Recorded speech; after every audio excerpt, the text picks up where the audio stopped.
CSC, ANDS, cyber security, VLSI design, agriculture மற்றும் robotics and automation போன்ற கோர்ஸ்களில் சிறந்த வேலை வாய்ப்புடன் பட்டம் பெற JNN institute of engineering autonomous Chennai. Counselling code 1126.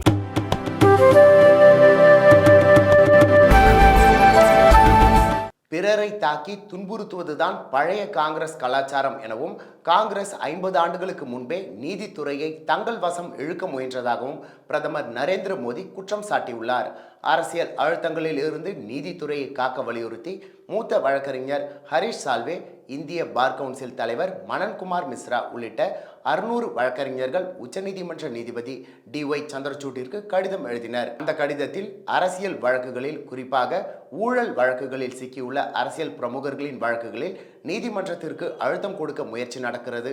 இது போன்ற அழுத்தங்கள் நீதிமன்ற நடவடிக்கைகளை பாதிக்கும், ஜனநாயக கட்டமைப்பிற்கு அச்சுறுத்தலை ஏற்படுத்தும், நீதிமன்றங்களின் முடிவுகள் மீது தாக்கத்தை ஏற்படுத்த வேண்டும் என்ற உள்நோக்கத்தோடு இத்தகைய முயற்சிகள் நடக்கின்றன.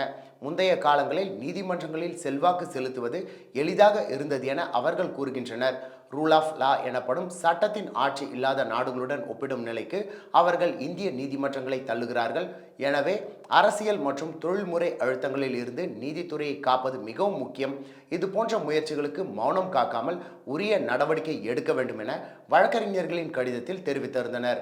இந்த கடிதத்தை குறிப்பிட்டு பிரதமர் மோடி காங்கிரஸை குற்றம் சாட்டியுள்ளார்.